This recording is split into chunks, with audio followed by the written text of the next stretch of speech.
In the mid 2000s, as gaming continued to evolve as an art form, one title emerged that truly blurred the lines between video game and visual masterpiece. Okami, released in 2006, didn't just tell a story, it painted one, inviting players into a breathtaking world inspired by Japanese mythology and traditional ink painting. Developed by Clover Studio and directed by Hideki Kamiya, Okami followed the journey of Amaterasu, the sun goddess reincarnated as a wolf, on a quest to restore life and beauty to a cursed land. With its innovative celestial brush mechanic, which let players draw directly onto the screen to solve puzzles and defeat enemies, Okami wasn't just a game. It was an experience that celebrated creativity, culture, and the power of nature.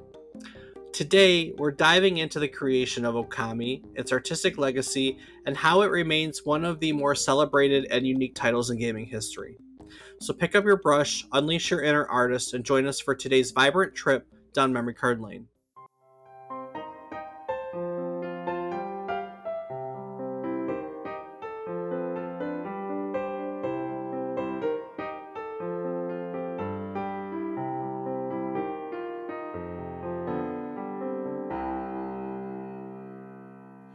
Good morning, good afternoon, and good evening.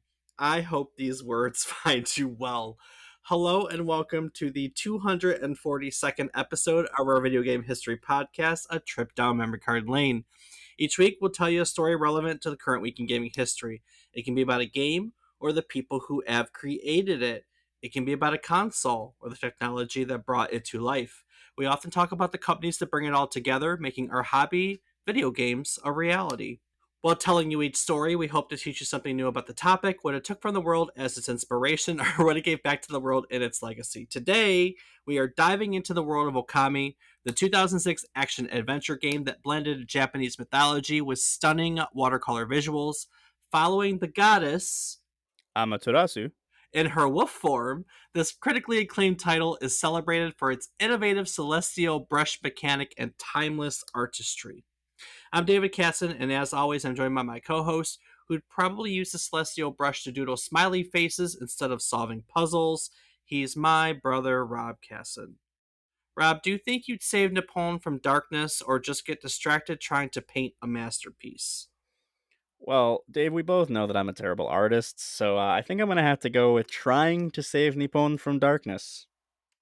That's a valiant effort. I think that you should definitely try. We should all try, to be fair. Indeed, we should. Well, before I get into the wondrous world of Okami, why don't you share with our listeners what else has happened during this week in gaming history? Sure thing, Dave. Kicking it off, first up, on April 17th, 1992, Ultima 7 The Blackgate was released, marking a significant evolution in the long running role playing game series created by Richard Garriott and developed by Origin Systems. Widely praised for its open ended gameplay, richly detailed world, and mature narrative themes, Ultima 7 stood out as a technical and storytelling milestone for the genre. The game introduced a more intuitive mouse driven interface and seamless world exploration without transitions between town and overworld maps, creating a more immersive experience. It also delved into darker and more complex subject matter, including religious fanaticism and social control, through the rise of a mysterious organization called the Fellowship, not of the Ring.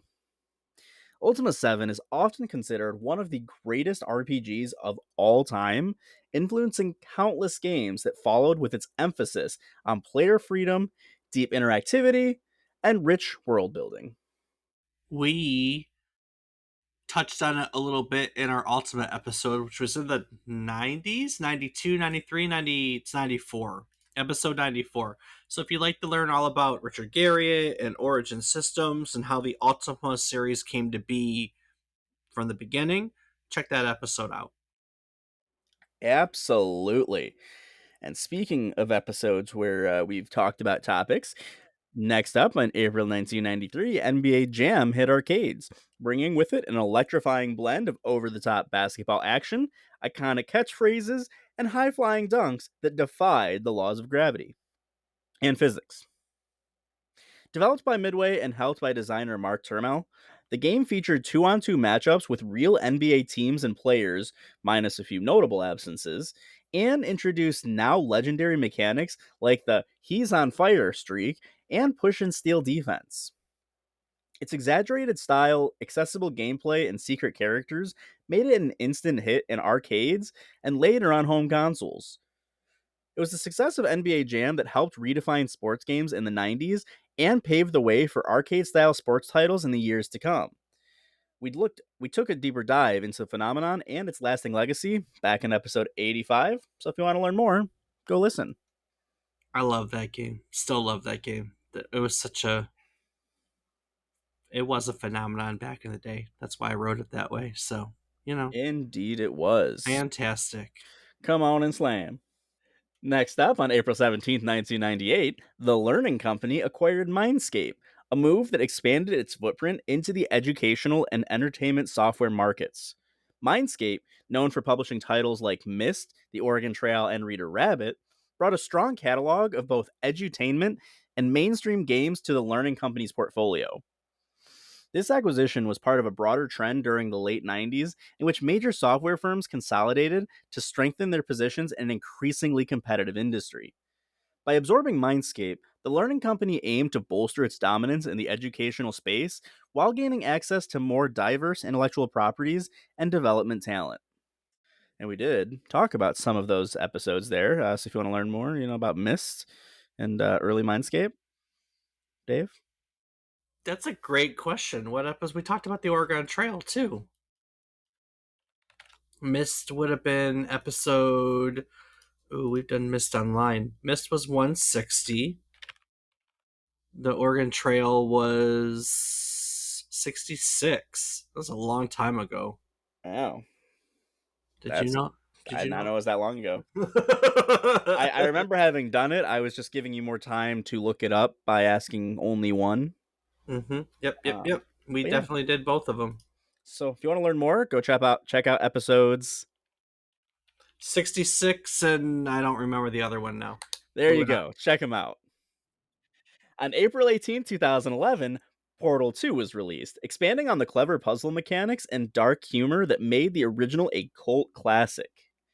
Developed and published by Valve, the game reintroduced players to Shell and the Aperture Science facility, this time accompanied by new characters like the bumbling Wheatley and a deeper dive into the company's twisted history. The gameplay built on the Portal Gun's unique physics based puzzles with new elements like gels, light bridges, and excursion funnels, offering more complex and satisfying challenges. In addition to the engaging single player story, Portal 2 also featured a fully fleshed out cooperative campaign, allowing two players to solve intricate puzzles as testing robots Atlas and Peabody. With its sharp writing, strong voice performances, and innovative design, Portal 2 was hailed as a masterpiece of game narrative and level design, earning numerous Game of the Year awards and securing its place as one of the greatest puzzle games of all time. And I will vouch for it because it was fucking awesome. It was Love Portal 2. fantastic. Oh god, I played through that multiplayer campaign with so many people, Dave included. It was great. We did Portal episode 163. So if you want to learn about how the series got its start, which was really just a technical game demo by a bunch of students called, what was it called, like Narbuncle Drop or something like that. You can check that episode out too. Indeed. Go check it out. A lot of episodes in the 60s today. Mm-hmm. Mm-hmm. And last up for this week in gaming history, on April 14th, 2015, Mortal Kombat X was released, delivering one of the most brutal and polished entries in the long running fighting game franchise. Developed by NetherRealm Studios and published by Warner Bros. Interactive Entertainment, the game built on the foundation of its 2011 predecessor with improved visuals, fluid combat mechanics, and a new variation system that allowed players to choose between three distinct fighting styles for each character. Mortal Kombat X introduced a new generation of fighters alongside returning veterans, and its cinematic story mode continued the series' dramatic, time spanning narrative. With its over the top fatalities, online multiplayer, and a host of unlockables, the game was both a critical and commercial success, helping to cement NetherRealm's reputation as a leader in the genre and setting the stage for future installments. Reboots. I mean, yeah, so far. Maybe you never know, maybe something gonna come up. Yeah. Maybe. Hold out hope. Well, we do need a new Mortal Kombat. X was good though. It was fantastic. But I don't think people are here to hear about that, Dave.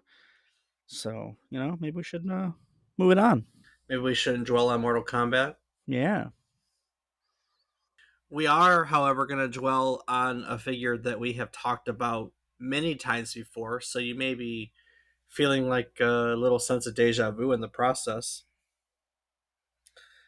Hideki Kamiya is a video game designer that we've discussed before on this podcast. It was an interview in Family Computer Magazine, as in the Family Computer System, the Nintendo. Mm. That article about Shigeru Miyamoto and Masanobu Endo inspired Kamiya to become a video game designer. And after college, Kamiya applied to various video game companies before Namco offered him a job. But there was one problem with said job offer. Namco offered him a job as an artist, and Kamiya wanted to be a video game designer. So he turned down the offer from Namco and he kept looking. And eventually, he was offered a job with Capcom as a designer in 1994. The first game that he was assigned to, of all games, 1996's Resident Evil. Oh, wow.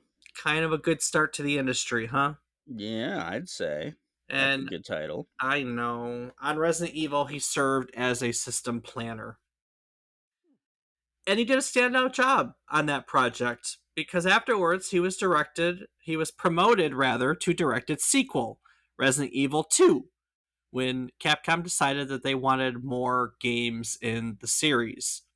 During this development process, however, Kamiya had frequent disagreements with the game's producer, Shinji Mikami. Shinichi Mikami, thank you, whose artistic version for the game it just didn't quite match the rest of the team. And because of the way this process played out, because of their disagreements, because of the vision when they started out and everything, there exists a version of this game called Resident Evil 1.5. That's what we affectionately call it today. That was born out of all this drama. And it's a version of the game that was completely scrapped when it was like 70 or 80% done. And so they scrapped all this work that they had done in all this drama because it just they couldn't see the vision through to the end. And afterwards they Mikami stepped back, Kamiya kind of took the helm, and they started work on the Resident Evil 2 that we know and we love today, right? The Resident Evil 2 that absolutely like revolutionized the survival horror genre. Mm-hmm. If you'd like to learn more about that story, because there is, of course, way more to it, we covered Resident Evil 2. That was episode 125. So go check that out. With that being said, that is not the only time that we have covered parts of Hideki Kamiya's career. The earliest version of Resident Evil 4 was also directed by Hideki Kamiya. After Resident Evil 2 came out, and they were looking for what's next. He was tapped to continue directing other versions in that series. And eventually, one of the spin offs became Resident Evil 3, and he was tagged to do Resident Evil 4. And after making Resident Evil 2 and seeing kind of, what the other teams were doing with various versions of Resident Evil, because there, again, were spin offs being made, one just happened to get promoted to RE3. Kamiya had hoped to change the direction of the series. He wanted to make a, as he put it, very cool and highly stylized version of Resident Evil. A new entry in the series that was going to be different than all the rest. And so the team did some work on his vision, went to Europe and drew pictures of, cathedrals and stone blocks and X, Y, and Z, and they started to put together Kamiya's version of Resident Evil 4. After some time, however, it was the decision was made that Kamiya's vision didn't really fit into Capcom's vision of the Resident Evil universe. But they liked what he had. They felt that his concept had merit, and so they asked him if he would rather take his concept and continue to work on it, but not as a Resident Evil title. And that game would become the first entry in the Devil May Cry series, of which Rob is a very big fan of. Yes, indeed. Now, Resident Evil 4 would go through many versions. You can learn all about them. I think there are 3, 4, maybe even 5 different versions. I can think of 3 right off the top of my head: the Fog version, the Castle version, the Devil May Cry early entry version. And if you count the final version, that's at least 4. But we talked all about them in episode 229. And if you want to learn more about Devil May Cry and how this all worked into that, that's episode 208. So those are 2 more parts of Hideki Kamiya's career that we have covered in previous episodes. So we're filling in lots of gaps here. But we are not done there. We've talked about them in other episodes, Rob. Oh, really, Dave? We're working our ways through career. This is his career chronologically. We didn't actually do his career chronologically when we did the episodes, but we're doing his career chronologically now. So after Devil May Cry, he becomes part of what we know as the Capcom 5. He's one of the directors of the games on the Capcom 5, rather. Capcom 5, of course, is a lineup of titles that were announced for Capcom, obviously, for the upcoming Nintendo GameCube. And as part of the Capcom 5, he directed the 2003 beat 'em up title Beautiful Joe, heading the studio or Team Beautiful it was called, which again we've done a whole episode on. That was episode 96. So if I'm not mistaken, that was the first time we covered him, or Resident Evil was sooner, I think. So it would have been Resident Evil, Beautiful Joe, Devil May Cry, Resident Evil 4. There Oh, you go. Resident Evil 2. Oh, Because yeah. we forgot Resident Evil 2. So Resident Evil, Beautiful Joe, Resident Evil 2, Devil May Cry, Resident Evil 4. And now we're here. Jeez. So, point being, if you'd like to learn more about Hideki Kamiya, there's a lot about him in our archives. He's not a very like a character we don't know a lot about. He gives interviews. He's still working in the industry, as we'll talk about today. He is a person that gives back, so to speak. So he is a fantastic person to talk about for all purposes. And we've done it plenty. I guess that brings us to our story today, 10 gajillion minutes later. Honestly. I know, right? Well, I mean, hey, we talk about careers here. That's his career. And he had just got done making Beautiful Joe. Upon the success of Beautiful Joe, if that's what you want to call it, the team decides that they want to make a sequel, of Beautiful Joe 2, if you will. But they want a little bit more creative control over the process. And so, in order to make that happen, they, let's say, split from Capcom. They become a semi autonomous studio, which would be called Clover Studio, in order to give themselves more creative control over the projects. And I say semi-autonomous because, for all purposes, they were still part of Capcom, but they were an independent studio. It's kind of the way Sega, we talked about it in like the Afterburner episode, and they had Studio 128. Sega had done semi-autonomous studios. It was a thing that a lot of, I wouldn't say a lot, but it was a thing that some of these Japanese companies tried, at some point, is kind of given these studios creative control over their destinies, while retaining their association with their parent studio, so to speak. Members of Clover Studio, they included Kamiya. Shinichi Mikami was there, Atsushi Inaba, who had worked with Kamiya on various games. Inaba was there during the creation of Devil May Cry series.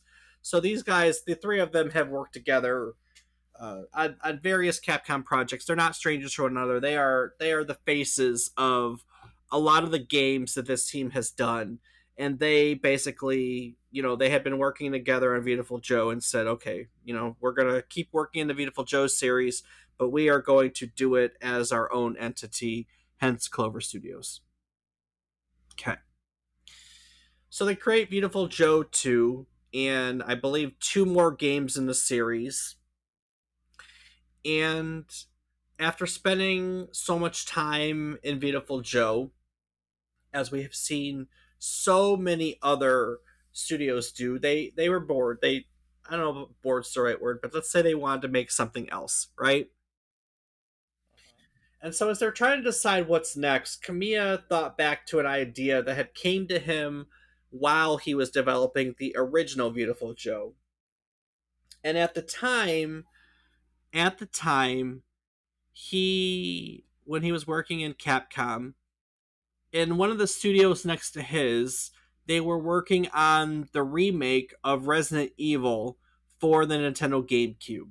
Now I know that we have a more modern remake, of Resident Evil now, but at one point there was an in between where they kind of remade the game in with better graphical fidelity for the GameCube, and this is the one they were working on.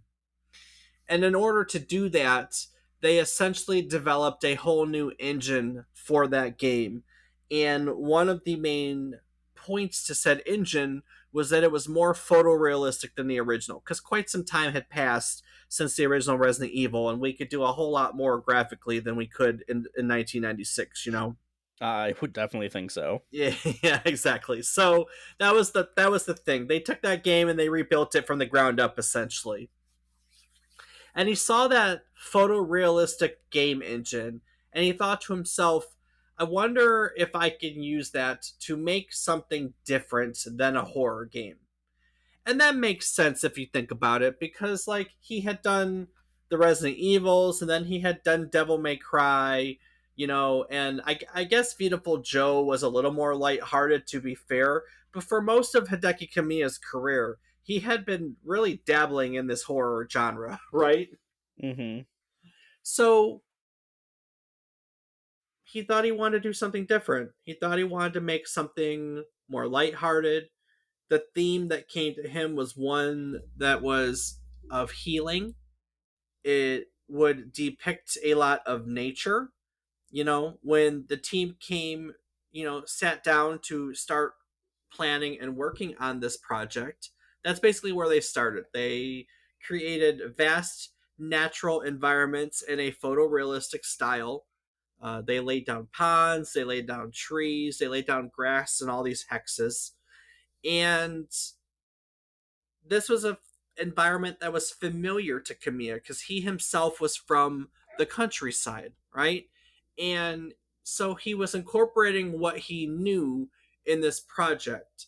In fact, he frequently tells people that he is from Shinshu, and this area ends up in this project in the end. Nice. With this in mind, the team built out a prototype, which is basically like it's a minute long demonstration that showcases a wolf running through a forest with all these flowers blossoming in its wake. And at this point, the team is got this prototype, and they get the okay from everyone. This is what we're going to work on. So they take this concept of the wolf running through these natural landscapes, and they kind of run with it. But as they start to build this concept out, they realize that this engine, the photorealistic engine that was built that they are using, just isn't giving them the performance that they're looking for, right? It's not great. The PlayStation 2, which was the target platform, that they were shooting for at this point. It just can't handle the concept of what they have in mind. And on top of this, as that team is trying to make this photorealistic style work, they're garnering they're gathering ideas from the rest of the team, the design team, and so on and so forth, about what to actually do with that concept, because they have a prototype but they really don't know the frame to use it in. And all these ideas that are being thrown at them kind of are leaning towards the concept being a simulation game. And that is not at all what Hideki Kamiya has in mind when he said he wanted to make this lighthearted game that was all about healing. He didn't want it to be like a medical game. Right. He wanted it to be more of a emotional appeal, a flower or a flow, those type of games. And so ultimately they got to a point with low performance and just no good framework that just amounted to a game that was boring. And so as they're trying to work through all of these issues, performance and ideas and so on and so forth, something really incredible happens. While they're trying to optimize the engine, the character designer on the title, a man by the name of Kenichiro Yoshimura, he drew the wolf character in the game using a watercolor brush. And Kamiya was drawn to it. He was a big fan of the style, really loved the brushstrokes, thought it was really, really beautiful. And he basically said, that's what we're going for. This is what I want. This is what I have in mind. And so he gets all the studio leads together, and he says, hey, it's going to be a long weekend. We're going to hold a 3-day summit over the weekend, and we're going to come up with new ideas for the game. Here's my idea. Here's the wolf. Here's the brushstroke. This is the main character. This is the art style that I'm going for. I really don't know what else, but this feels right. So I want you guys to take the weekend, and I want you to give me new ideas for this game. And it's from that weekend that the Okami that we know and love and that we're talking about today came from, actually. Even the major gameplay mechanic that they like talk up in that game, the Celestial Brush, was born out of that weekend. From the brainstorming sessions, the CEO of Clover at the time, who was Atsushi Inaba, he suggested that wouldn't it be great if we could somehow get the player involved in the artwork instead of just watching the artwork? And that's where the Celestial Brush came from, which is a mechanic unique to this game. And if you don't know what I'm talking about, and you've never played Okami before, basically you can pause the game and it brings up a canvas, and you draw onto the screen in order to do things. You can cut through enemies, you can solve a puzzle with it. You could draw a loop that would create a strong wind. You could fix a bridge by painting a bridge back into place. So there were all these interesting, fascinating ways that you could use the Celestial Brush in the game. And basically, like I said, that came from them going, wouldn't it be cool to create art instead of just look at it? Which is a fair statement.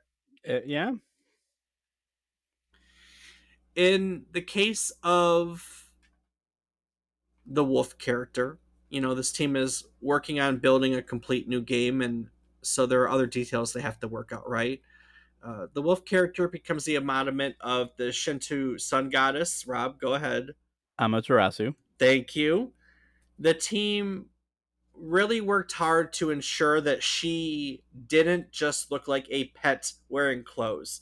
At one point, the developers considered having her change into other animals, such as some concepts that came up in interviews: a dolphin when she was in water, a falcon when she jumped off a cliff and could take to the skies.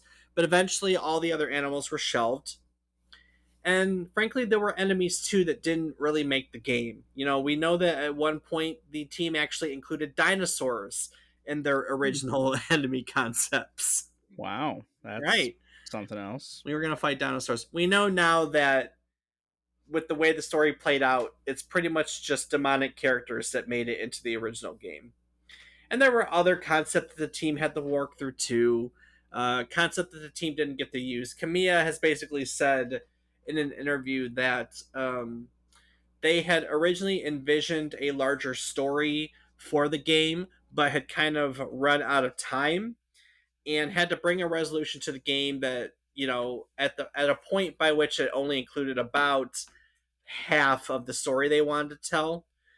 So they had big ambitions, right? Mm-hmm.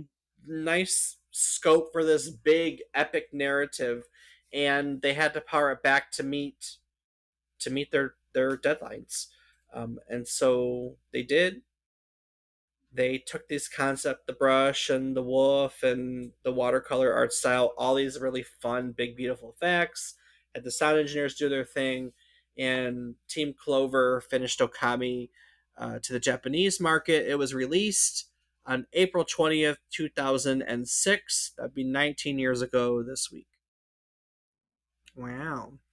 Rob, the more we dive into Okami's development, the more I am amazed by how this game went from a slow, overly realistic simulation to one of the most artistically unique and mechanically inventive titles of its generation. Yeah, it's pretty wild. I mean, the entire direction of the game changed because of one watercolor sketch of a wolf. That's the kind of lightning in a bottle moment that creative teams dream about. Exactly. And if you've ever had a spark like that, an idea worth sharing, whether it's about games or storytelling or anything else, starting a podcast is an awesome way to bring it to life. Zencaster makes that easier than ever. All right, give me the brushstroke version. What makes Zencaster so good? Well, Zencaster is an all in one podcasting platform. It lets you record high quality audio and video right from your browser. There's no studios, no fancy equipment needed.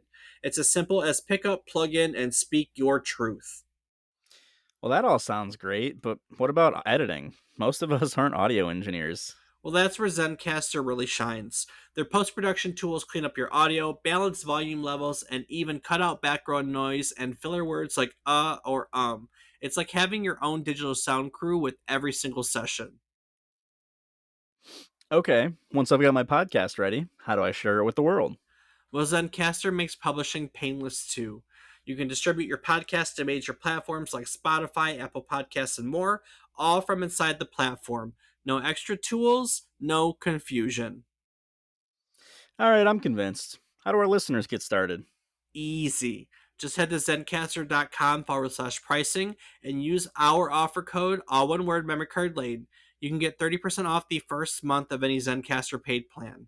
Whether you're starting fresh or fine tuning your show, Zencaster has what you need to sound your best.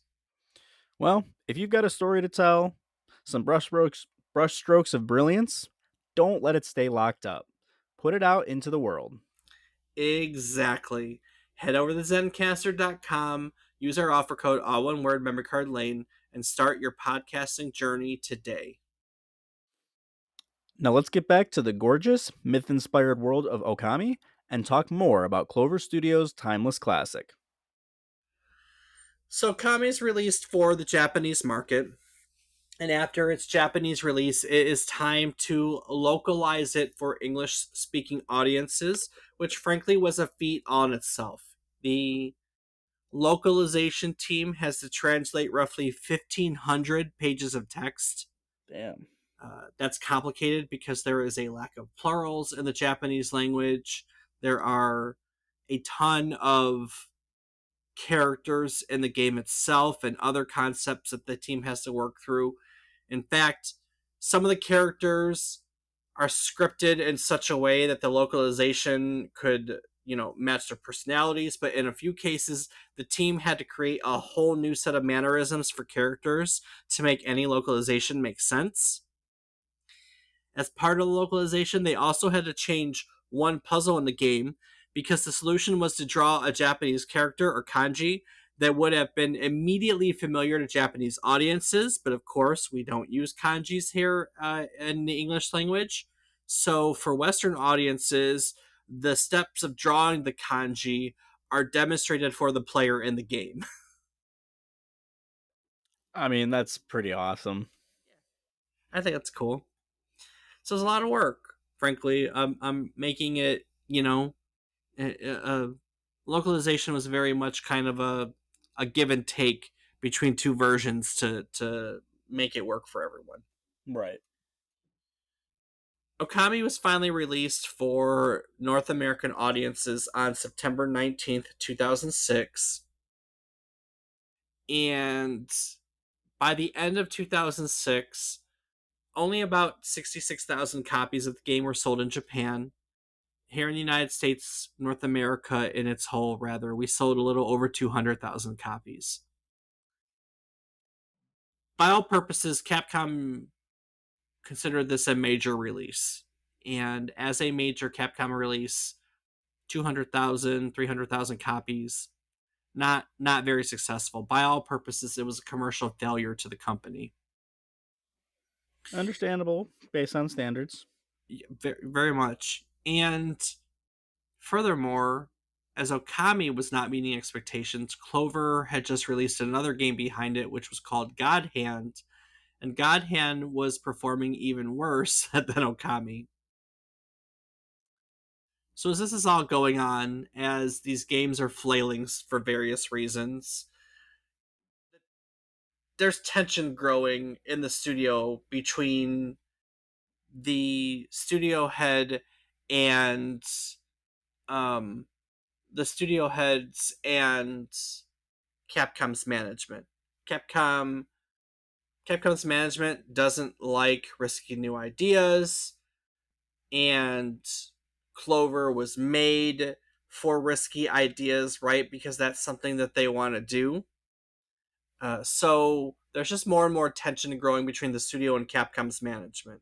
And so because of this, the stars of the studio, Inaba, Mikami, and Kamiya himself, they all left Clover.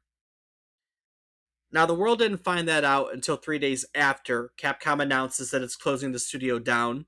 And as part of that announcement, they basically say, "Hey, we're moving the assets and the employees elsewhere."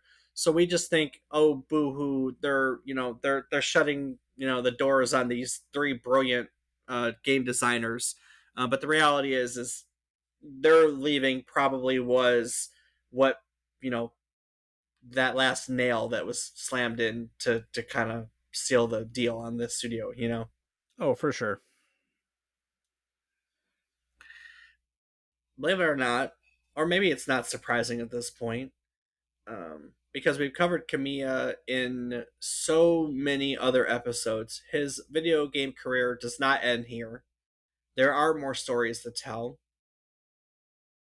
Many of these Clover employees, they would leave Capcom and go form their own studios, and eventually those studios would come back together into what's known as Platinum Games. So many of these former Clover studio employees would become Clover or Platinum Games members. Platinum Games is well known for a bunch of other franchises. Kamiya becomes well known for Bayonetta, which we'll do an episode on in the future. Nier comes out of Platinum Games. So, they just take the pedigree of what they've already done, and they continue to work it, further into um they just continue to work it further into the careers, right? Mm-hmm. Now we'll save all those stories for another day because there's some interesting things into how Platinum Games was came to be and so on and so forth. A bit of an oddity, wink wink. Despite not initially selling well, Okami was well loved by both critics and gamers that did actually purchase the game. It may have been a commercial failure, but it was certainly not a critical failure in any way, shape, or form. Most versions of the game, if you go and look up how they were ranked by magazines and gamers, it ranked very high. In fact, almost all versions of the game, sans like three, sit at least a 90% or higher on Metacritic. And the lowest score is an 87. So, I mean, it ain't too far off. No, that's still pretty damn good. Famitsu, the Japanese gaming magazine, we've talked about games that got perfect ratings before in a previous episode. It gave it an almost perfect rating of 39 out of 40. In the history of the magazine, I think it was the 15th game to ever get a near perfect score. So that is that is a pedigree. That is, it is an elite title for all standards. Yeah, and we promise they wrote more than 15 39s. They wrote, yeah. And so Kami didn't really die. It grew through word of mouth.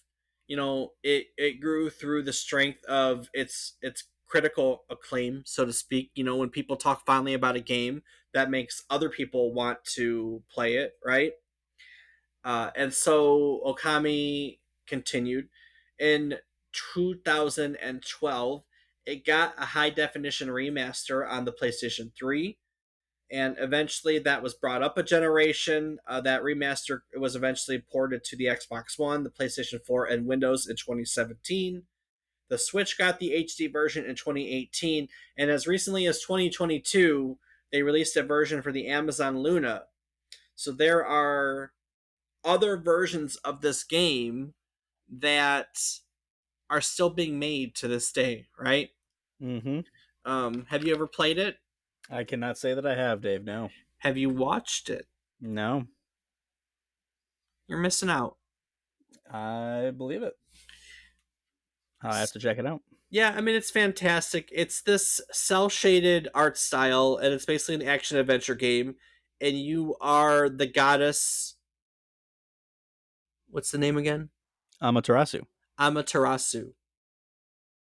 So you're basically this goddess who takes the form of a white wolf, and it retells the story of how the land was saved from darkness. It basically combines mythology and Japanese mythology and folklore to tell the story of how the land is saved by darkness by the sun goddess, Amaterasu. Amaterasu.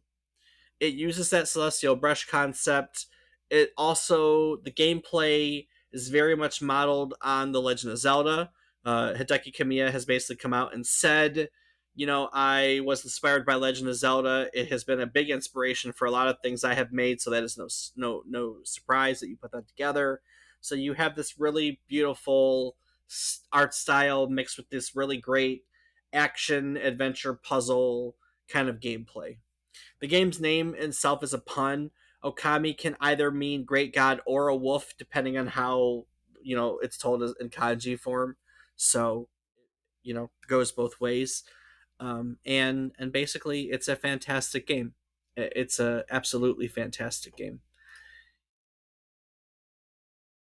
It doesn't just stop there as a series, though. The director of the Wii port of the game would get excited about working in the series, and he would create a prototype of what else they could do with it and show that to some people, and would get the okay to direct a sequel to Okami, and that is called Okamiden, which was released in 2010 for the Nintendo DS.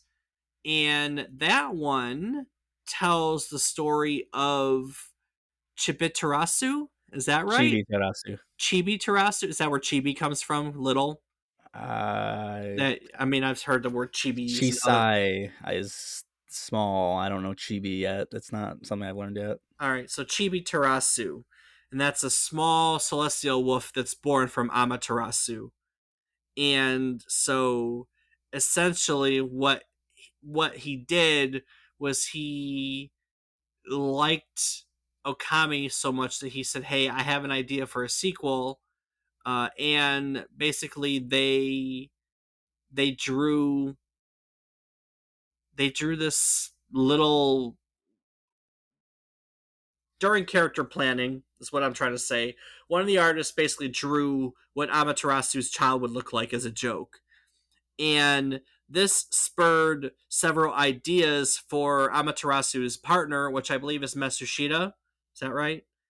And that led to Chibatarasu becoming the main character. So Chibatarasu as a child, the concept was it takes more than a child to save the world.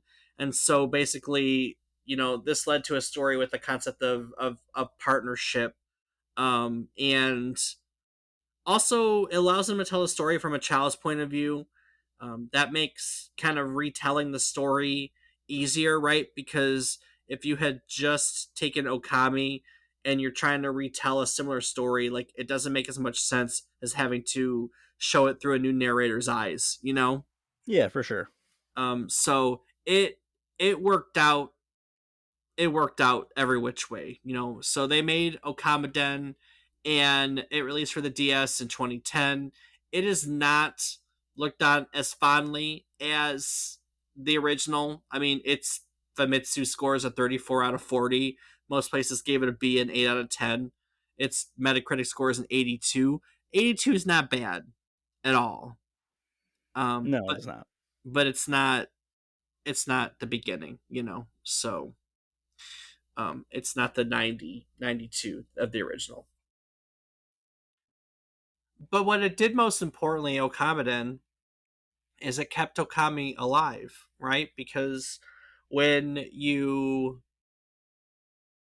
let a series stagnate in culture and to gamers, they tend to forget about it, right? Uh, unless it's super popular. But when you add additions like this, sometimes it keeps the dream alive. And so eventually, Commodore just kind of gave fans something more to chomp at the bit at. And this led to something really, really fantastic, actually. Kamiya always had ideas for a sequel to Okami 2, right? We talked about when they made the game how essentially they only got to make half of the game. And so the other half of the game never left him.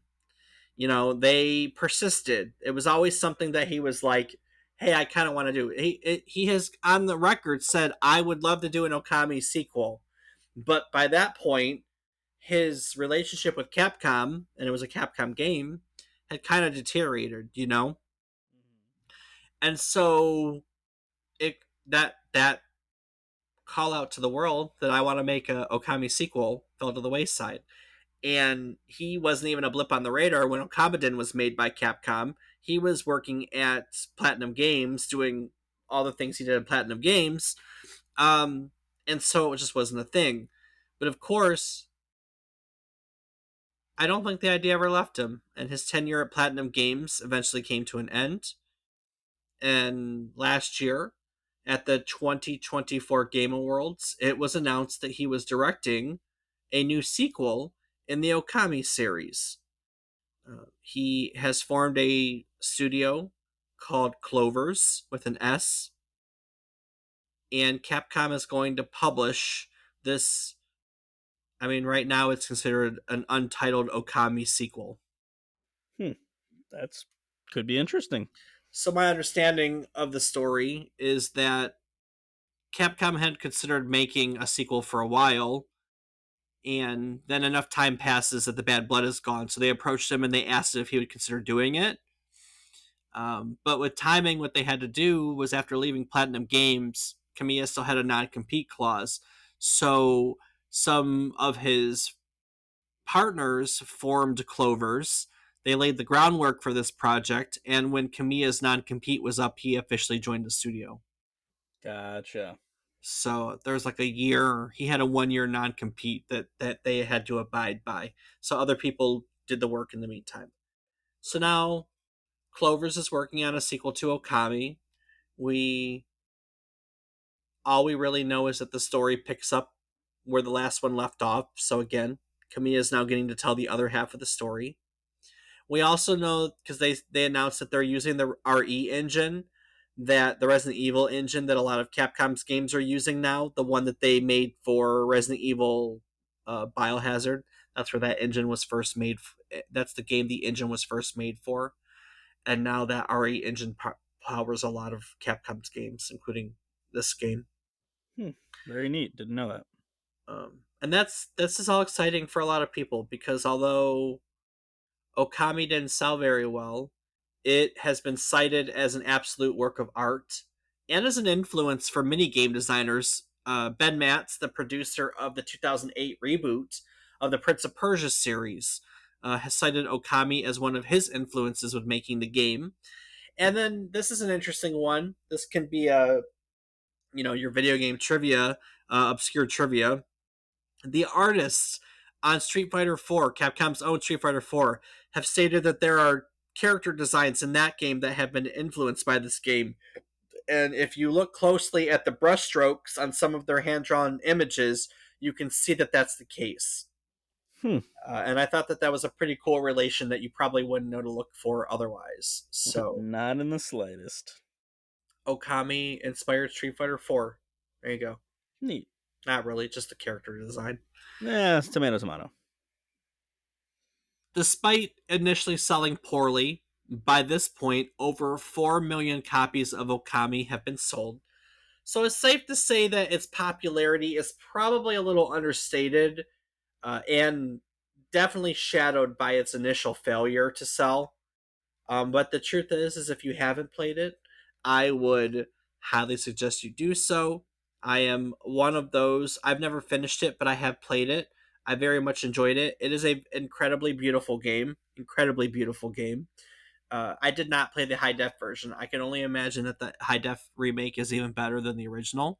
But I'm definitely in the Okami as a work of art category, and I do think it's worth your time. Um, I don't know why I haven't finished it, but such is life. Indeed. But go play it. I guess that's the point. Go play it.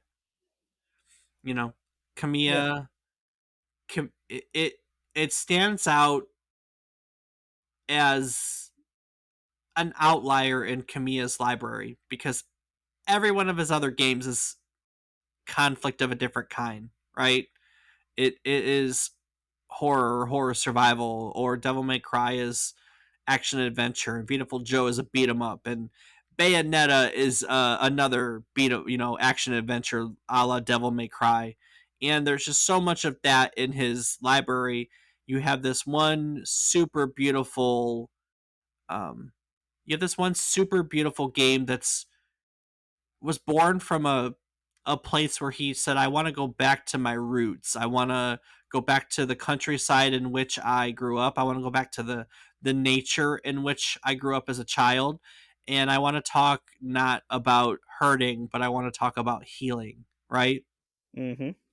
And I think that's such a fun concept, and again really beautiful because it is an outlier in what is otherwise a much more violent list of games that he has developed, so to speak. Right. So, and that, my friends, I think is a good place. That is the mythical world of Okami. Of course, again, Hideki Kamiya is a character we have covered so much before. Beautiful Joe, Resident Evil, Devil May Cry, um, Resident Evil 1. I'm missing one somewhere in there. Maybe I'm not. Anyways, Resident Evil 4. There you go. 1, 2, and 4. He's been in 3 Resident Evil episodes. A lot of really other fantastic stories that I would highly suggest checking out. And of course, you can do so by going to our website, which is www.memorycardlane.com. Rob, what else can people do on our website? You can find a calendar of our future episode topics. You can find a link to our Discord where you can come chat about episode topics with Dave and I. You can find links to our Patreon where you can help support us and get access to ad free and the unedited versions of our episodes. And you can find links to our social medias where I am on several platforms as Rob underscore O underscore Rob Raptor, Rob underscore O underscore Raptor, and Dave. I can be found on various platforms as David is wrong. Each week, we'll tell you one story relevant to the current week in gaming history. It can be about a game, a console, or technology. Again, we've done it on a museum before. I just like to pick a topic that's relevant to this week as much as I can make it relevant to this week and roll with it and talk about some gaming history.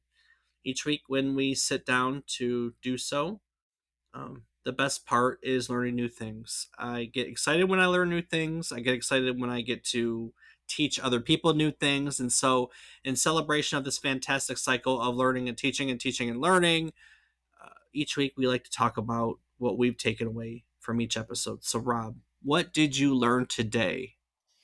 Well, I think my big takeaway for this episode is that they had the game hashed out and the PS2 couldn't cut it. And then, he liked some art and they just decided over 3 days, like, hey, we got to make something new work around this new art that I like. And, they did it. They did indeed do it. It's, Yeah. again, it's always, we hear that story of that they just make things happen under a rush deadline. And it's just like, it always just amazes me, like every time. Yeah, those light bulb moments are pretty common, aren't they? They really are.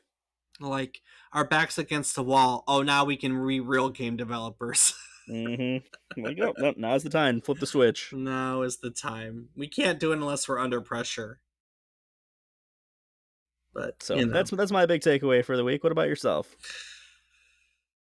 I like kind of what I summed up in the end, that I like the fact that this game was born from such a different place than the rest of his library. I like the fact that he looked at Resident Evil, right? That's literally what he did. He looked at Resident Evil, right? Because that's what they're doing.